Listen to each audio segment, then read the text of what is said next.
The Guild is Maximum Lawyers' community of legal entrepreneurs who are taking their businesses and lives to the next level. As a Guild member, you'll build relationships, be held accountable, and learn strategies specifically designed to get you unstuck and accelerate your plan for growth. Members are also granted exclusive access to masterminds hosted around the country. Our next event is coming up, and we're heading to Scottsdale, Arizona. There's something truly magical about the power of these in-person connections where real-time breakthroughs happen. Picture this. You're surrounded by like-minded law firm owners tackling your business and mindset challenges together. The energy is electric, the insights are transformative, and the results are game-changing. Investing in yourself is the best decision you'll ever make. The knowledge, strategies, and breakthroughs you'll gain are priceless assets that will supercharge your practice and propel you forward. Join the Guild and secure your ticket to Scottsdale at the best possible price by visiting maxlawevents.com. Run your law firm the right way. This is the Maximum Lawyer Podcast. Your hosts, Jim Hacking and Tyson Mutrux. Let's partner up and maximize your firm. Welcome to the show. Welcome back to the Maximum Lawyer Podcast. I'm Jim Hacking.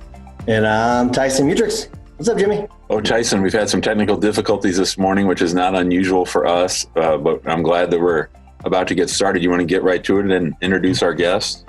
Yeah, so we've had this person on the podcast before, and to me, it's a really, really special guest. We've only had a few repeat guests. I think Bob is our third repeat guest. Seth Price and John Fisher being the other two. We may have had one other, but I can't remember if it is. So let's say that Bob is our third repeat guest. It's Bob Burg. And honestly, he doesn't need much of an introduction, but for 30 years, he has helped companies, sales leaders, and their teams to more effectively communicate their value, sell at higher prices with less resistance, and grow their businesses based on endless referrals. But most of you probably know him from the book Go Giver, which I talk about all the time. So does Jimmy. Bob, welcome back to the show. You know, I so appreciate that introduction. Thank you very much. And I appreciate you both and the great work y'all do. Bob, so talk to us about what's the latest with the Go Giver. I mean, the book itself, there's a whole series now of the Go Giver, and the Go Giver book itself has been a great framework for both Tyson and I. It's a wonderful fable on life and how to approach life. But where do things stand with the Go Giver as it's expanded into the universe? Well, thank you. It has really been a journey. And of course, so much of its success is due to John David Mann, my co-author, but really the lead writer and the storyteller, who's just such a magnificent wordsmith. And so I'm so thankful for that collaboration. And, people like yourself who really have gotten behind and been our Go Giver ambassadors, if you will.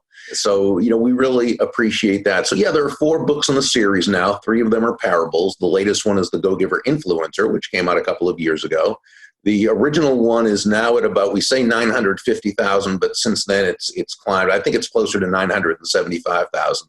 And so, we're excited about the progress of it, but really we just, we love the feedback that we receive from people such as yourselves who are, already successful people long before you ever read the book and you were doing these principles. We always say there's nothing in this book that's particularly new. All right. And so, the progress with it has just been a fun ride, fun journey. So, Bob, I'm curious because I don't think we got into this the last time we had you on, but what were some of your personal experiences that helped you kind of with the Go Giver and formulate the story? Well, it really was from the Endless Referrals book, which was a how-to book. And that was really kind of my first book, the first big book back in the 90s. I think the first edition of it came out in 94, I think.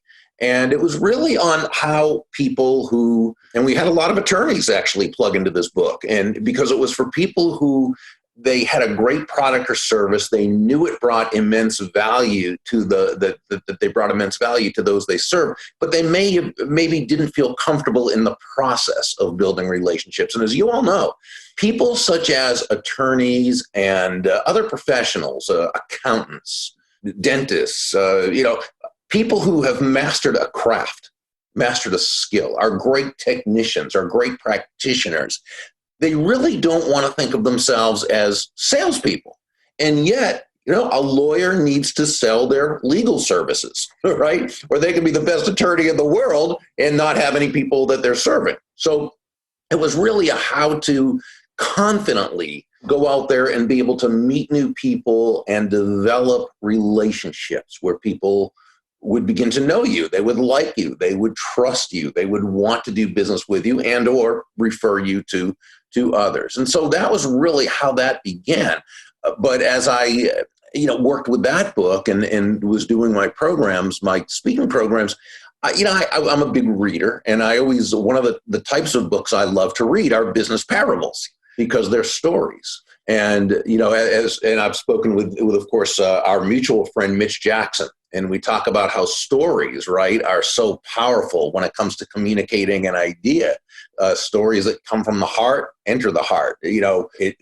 Stories connect on an entirely different level. And so I always enjoyed reading them. And I thought, what if we could take the basic idea of endless referrals and turn that into a parable? And it was really a matter of saying, okay, so these attorneys, these entrepreneurs, these salespeople who are able to build and cultivate these know, like, and trust relationships both quickly and sustainably.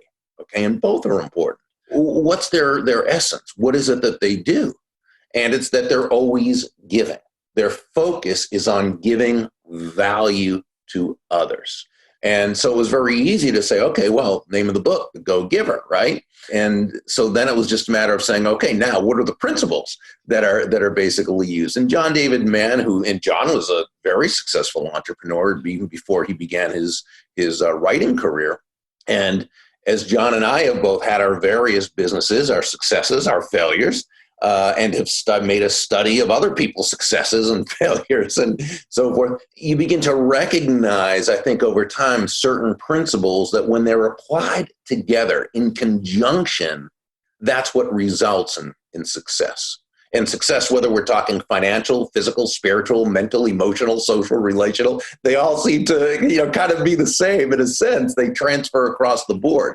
But so we just took those and we named those principles as they fit into a story. So that's really how that came about. When you talked about creating value and providing value, what we spent a lot of time in our group talking about creating content.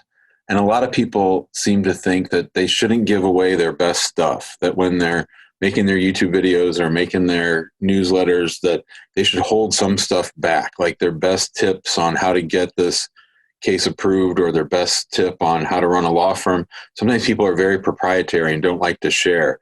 And I know that's in total conflict with the go-giver mentality. Can you talk a little bit about that? Well, intuitively, it would make sense, right? Because, if I give away too much, people aren't going to need me. That's usually not the case, though, because even when you do a how-to, some really great content about how to accomplish a certain thing that you might want to do, I think people know that if they really want, most people know, if they really want to be able to do this correctly, they need to engage that person who has put out that information, because that person's the one who's going to be able to help them walk through it. So there typically, isn't a need to do that. Now, in terms of proprietary with regards to, could another attorney maybe steal my information and do it as their own? Well, I'm a big believer in private property rights and in copyright and so forth. And no, you shouldn't. It's theft when someone does that. Now, does it ever happen? Well, sure, because people are people. And unfortunately that is it. But, by and large, Jim, it works out that when you just put that out there and you don't really, and I'm not saying not to concern yourself with certain elements, but when you don't focus on those negative elements, by and large, it's going to come back to you in big ways, and it's really not as big a concern. Doesn't mean it's not frustrating. I've certainly had my stuff stolen. And, they can say, well, imitation is the sincerest form of flattery. Well, it's also the sincerest form of theft. But so, just because someone wants it doesn't mean it's right. But really, I think if we focus on that, we're just not going to put out information. Everything you do, you have to say, oh, well, is this going to, you know what? It's just been shown, if you just watch it over time, the more good content you put out there, the more you position yourself as that expert, that go-to person, and it tends to come back in a good way. Yeah, and what's interesting is most of the content that all of us put out has been put out by someone before. Yeah, right. It has been put out by somebody before. It's not like we've invented everything. Right, well, exactly. Some of it's unique. So I have a question about providing value versus self-promotion, because there's such a fine line between it, right?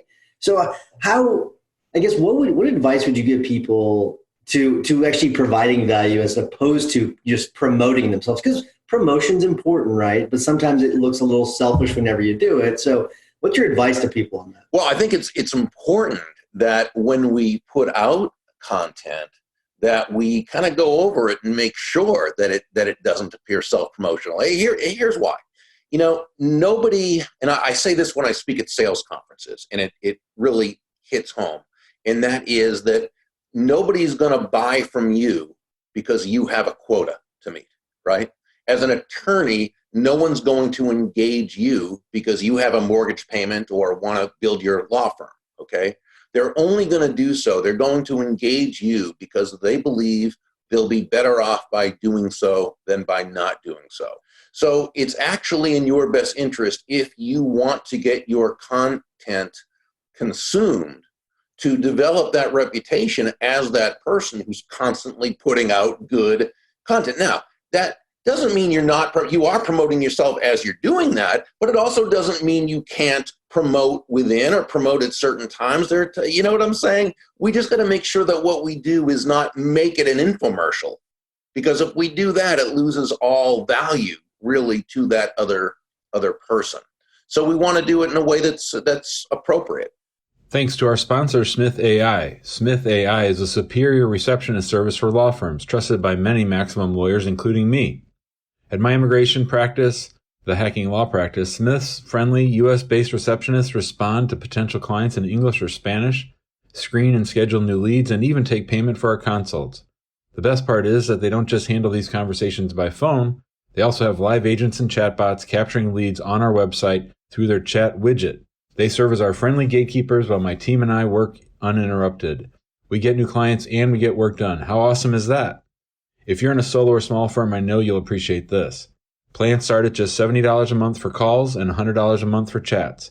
They even offer a totally free chatbot, so there's no excuse. Try Smith AI today and see for yourself why attorneys like me say Smith AI receptionists are the secret to business growth. Smith AI offers a free trial, and Maximum Lawyer listeners get an extra $100 discount with promo code MAXLAW100. That's MAXLAW100. Sign up and learn more at www.smith.ai. Trust me when I say, don't let another day go by. Try Smith AI. You had a great video recently on your Influence and Impact blog about the difference between empathy and sympathy. Yeah. And we as lawyers have to sort of deal with people sort of sometimes at their worst or at their weakest points. And so can you talk to our listeners a little bit about that distinction between empathy and sympathy? Well, this is something that, again, was not an original idea of mine. And in the video, I credited Zig Ziglar as having first taught that. And also credited something wonderful I had read in Tim Sanders' book, The Likability Factor. But yeah, certainly not an original idea on my part. And the two words sound very similar. And they are, as I said, they're cousins, but they're not siblings, right? And sympathy is really when you feel badly, but you're feeling badly for someone, which, by the way, there's nothing wrong with that. It means you're human. It means you have a heart and a soul. But sometimes sympathy, when you're sympathetic only, you're so involved in their problem that you become a part of the problem. And Zig gave a great example of that I cited in the video, and that is if you come across someone if you're on a cruise ship and you come across someone who's seasick, if you're sympathetic and only sympathetic, you're going to be so wrapped up in their sickness and their suffering that you'll get seasick. You'll get sick, and you won't be able to help that person. When you're empathetic, sure, you feel badly, but now you're kind of placing yourself in their situation in a way that's more positive, in a way that allows you to be a part of the solution. When you're empathetic, you say, okay, there's an issue there, there's a problem there. What can I do to help? Okay, because now it's about them. It's not about you and your feelings. It's about them and their feelings. So you'll get the person a cold washcloth. You'll get them some seasickness pills, maybe. You'll send for the ship's doctor. You'll do those things that help live in the solution. And certainly as attorneys, I mean, you've got to, if you just sympathized for everybody and only sympathize for your clients, they'd be in trouble because you wouldn't be able to help them. If you empathize, okay, now it's about them and how you can now get with them and help come up with a solution.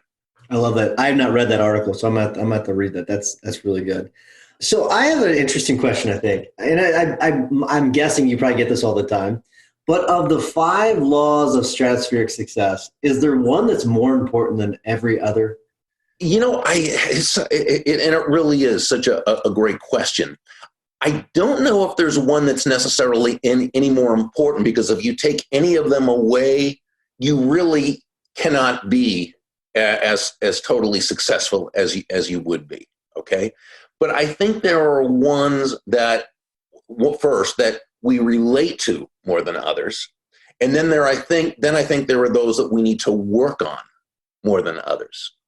So, for example, you may really relate to the one about value, let's say.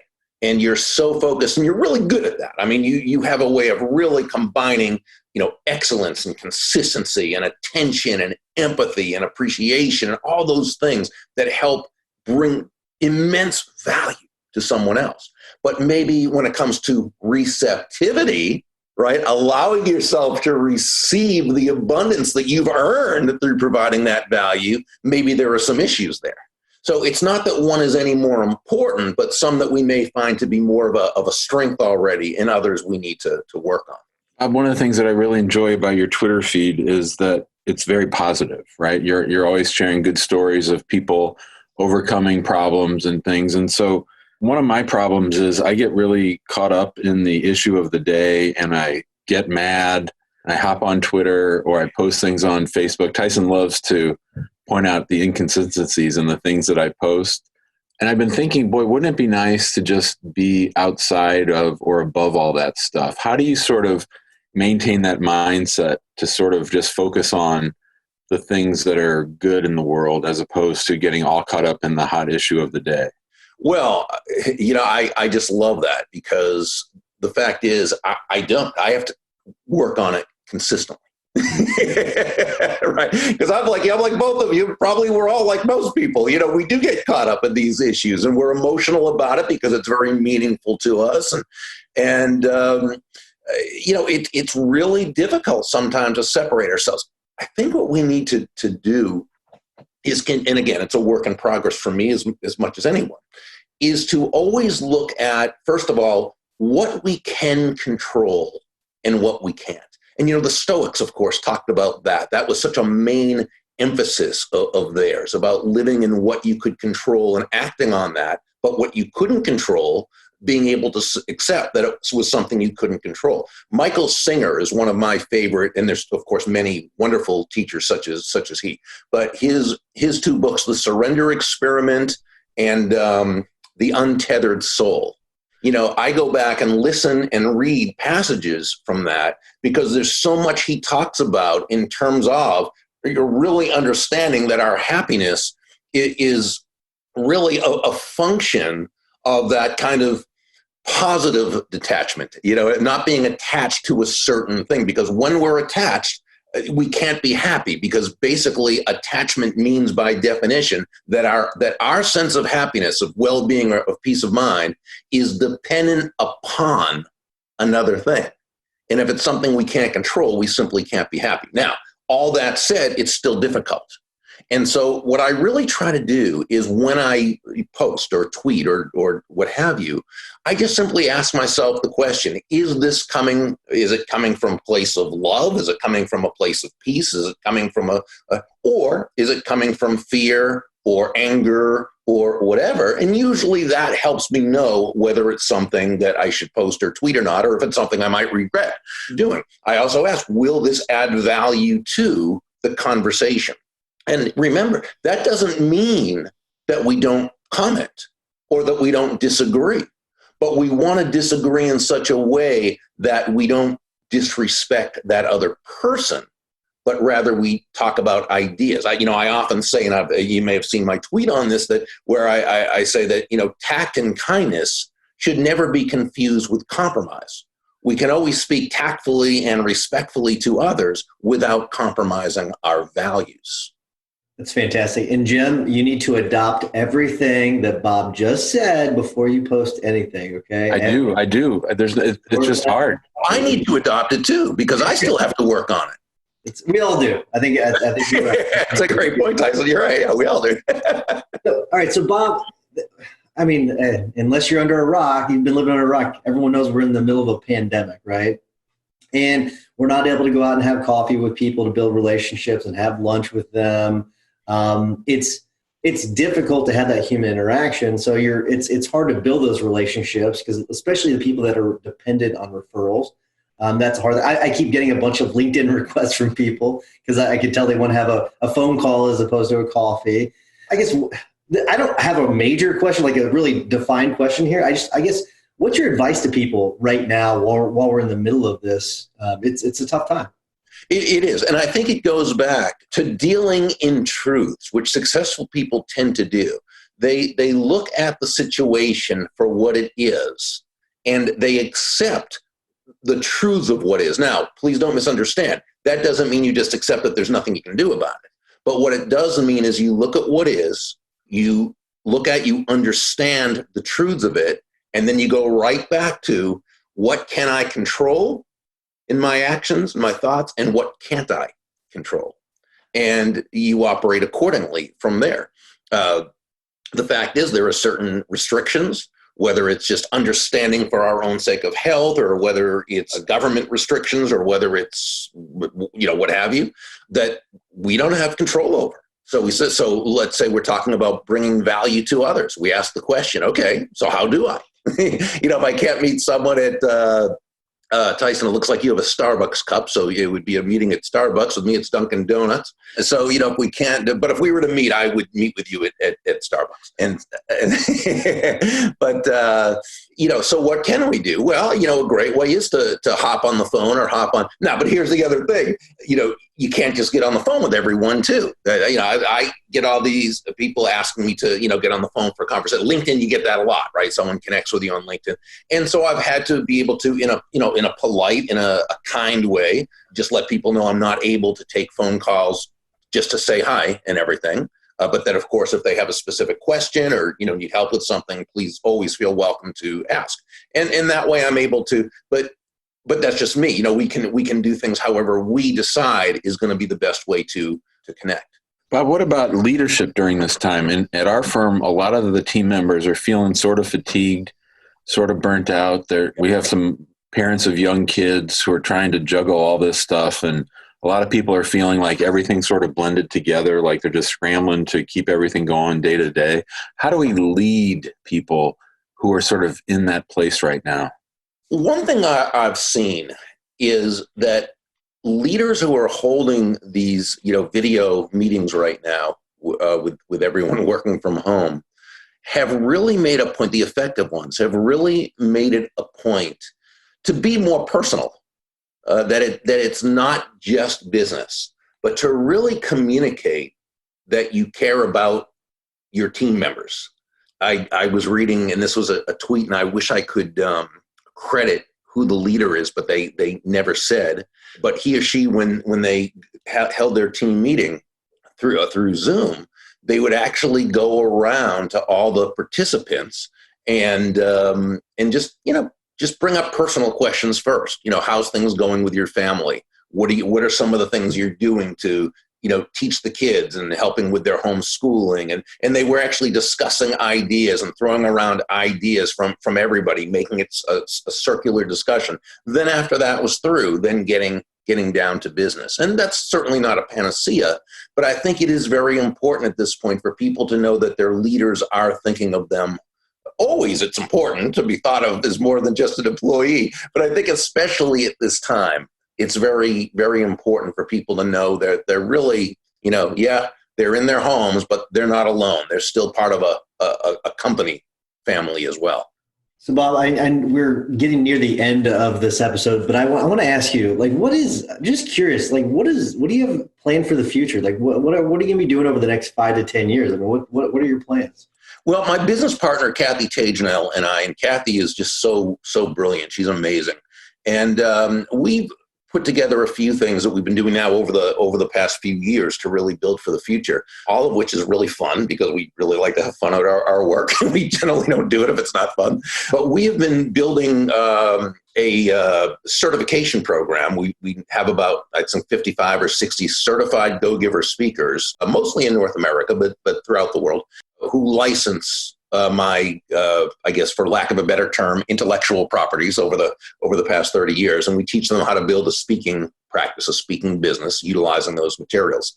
We're also doing much more online. So we have just released our Endless Referrals, the Go-Giver Way online video course. And so that's something over the next few years we really want to build, because obviously we can reach more people without me having to be there through an online video. And as I get older, because I'm 62 right now, I want to be on the road much less. For so many years, I was just on the road a lot and never really enjoyed that part. And again, as I get older, I'm less willing to do anything that's not really fun. So I've been speaking no more for the last couple of years. I've been speaking no more than 20 times outside of Florida. But this pandemic has gotten me really used to being home all the time, and I really like it. So it's going to take a real lot for me to go on the road out of state. Now, Kathy and I do also have our Endless Referrals, the Go-Giver Way, in the form of a 2-day workshop, a live workshop that we hold in Orlando. But that's just a couple of hours drive for me, and that's fine. But so all those things help us to continue doing the business, have a lot of fun with it, bring what we hopefully feel is a lot of value, and being able to take the business to another level. Jim, I see a 2-day trip in our future through Maximum Lawyer. That'd be awesome. Y'all with us, sure. That'd be awesome. Bob, for my last question, talk to us a little bit, if you would, about your routine, your daily routine, how you sort of get going in the morning, and sort of. I know that you have tons of books that I know that you read and share great insights on. Talk to us a little bit about sort of how you set your day. I'm up at 5:00, and first thing I do, and I know people say don't do this, but I check my emails and social media. Now, not on my phone, because I don't do any of that stuff on my phone. But I work out of my home, so my commute is downstairs. So I put that first cup of coffee on, and I really don't even need coffee to wake up. I just enjoy it. And so I for the first, I'm usually, by the time I feed little Calvin the cat, it's usually about 5:15, 5:20. And for the next 55 minutes or so, I check my emails, social media, answer correspondences. It's just important for me to be able to answer people. And then Diane, who is my trainer, who has been for the last 10 years, she comes in usually at about 6:05, 6:10. She takes me through a workout 5 times a week. And I do that because I really don't like working out. And if I didn't have her doing this, I wouldn't work out. She also prepares all my meals every day that I just have to microwave, and I know what I can eat. And because I love junk food, I could live, or maybe not live, on pizza and ice cream sundaes and donuts. But so I really, what she does is she keeps me going in a way. But so by the time the workout is through, it's I guess about 7:00 or so, if I'm timing this right. I maybe go back, answer a few things, and then I go hit the showers, and then I'm really back here. I do a bunch of reading in the morning, and then I start the day. It's probably a little different for most people, because again, the wisdom is don't get on the computer too early, but I do. I absolutely love that. It was funny. It was my turn to wrap things up, and I was so fascinated in listening to you to talk about things. I like hearing other people's morning routines. Jim, I'm glad you asked that question, because especially whenever you hear successful people talk about what they do in the mornings, it's great. So by the time it's 7:30 in the morning, you've done more than half the people have done an entire workday. So but awesome. Only because I create that frame, the context where it has to happen. Because again, if Diane wasn't in the picture, I wouldn't work out and I'd eat something junky. So, it's worth it to me to make sure that's part of it. It's a major lesson. Very, very good. That's a very good lesson for this episode, just that piece by itself. But I do want to wrap things up. Before I do, I want to remind everyone to go to the Facebook group, get involved there. We got a lot of great people in the Facebook group sharing information every single day. If you don't mind, if you enjoy podcasts like this one, this is an excellent one. This specific episode, not talking about me and Jim, I'm talking about Bob. He's amazing. Give us a 5-star review. We will appreciate it. Jimmy, what is your hack of the week? So speaking of books, I just finished a phenomenal book that Joey Vitale gave me. I think I've mentioned it a little bit. It's called Limitless by Jim Quick. It's a great, great book. Bob was talking about telling stories, and Jim opens up the book telling about an incident when he was in grade school and he fell in his classroom and hit his head on a radiator, and he had real bad brain problems after that. His teacher actually called him the boy with the broken brain, and he took that and turned it into a life study of the brain. So he's a real expert on speed reading, on memorization, and he's just built this huge following. He has a podcast and now this book.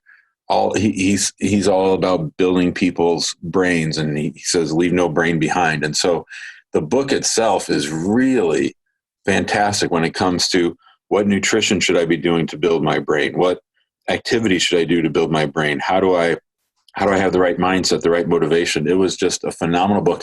Joey gave it to me on Kindle. I listened to it and I read it. I bounced back and forth, and it's phenomenal. It's good stuff. Excellent. It's on my list. It's a long list of books I need to read, but that's on my list. It's near the top. Bob, I don't know if you remember, but we always ask our guests to give a tip or a hack of the week. It can be a book, a podcast. It can be anything, really. Do you have anything you can think of? And I know I'm putting you on the spot. That's okay. Let's see. As far as a book, I would say that Art Subjects, it's spelled Sobczak. Art Subject has the 3rd edition of his immensely wonderful book called Smart Calling. Eliminate the fear, failure, and rejection from cold calling. He believes not in cold calling, but smart calling. He is absolutely, when it comes to utilizing the phone, this guy is my go-to guy. Goodness, I think Business by Phone is his website, and all his free materials too, his newsletter, his podcast, just again, so fantastic that I recommend him highly. So that would be about the greatest hack I could provide. Excellent. Very, very good stuff. Before I get to my tip, I do want to make sure that we let everybody know how they can reach Bob and really get involved with what he's doing. You've got GoGiverSpeaker.com. You've got Burg.com, thegogiver.com. You've got the Go Giver podcast. And then there's also your workshop July 20th and 21st for those people that are comfortable traveling. Endlessreferrals.com is where you can get involved there. So check out Bob. And Bob, anything else that you want to, I say promote, but anything else that you want to let people know about that they can get involved in that you're doing right now? At Burg.com, if they scroll down, I have a video blog that I've been doing a couple times a week. Jim had mentioned that. So that's something they may be interested in looking at. Fantastic. All right. So my tip of the week is this relates to what Jim was talking about. And I know I tease Jimmy, but he has a lot of positive things on his Twitter feed and on his Facebook profile. He just mixes it in with some negative stuff every once in a while. That's what I give him the trouble about. But here's my tip. I mean, I was sick of going to my Twitter account and just opening it up and seeing all the negativity. So I just started unfollowing all the negative stuff and following the positive stuff. So if that's something that's concerning you, which I think it should, I think you should have positive influences in your life. Follow more positive people, unfollow the negative people. Bob, thanks so much for coming on again. And you're very generous with your time. Thank you so much. It's always great to talk to you. Thank you. My pleasure. I appreciate the two of you. Thanks so much for having me on. Awesome. Thanks, Bob. Take care. Thanks for listening to the Maximum Lawyer Podcast. To stay in contact with your hosts and to access more content, go to MaximumLawyer.com. Have a great week and catch you next time.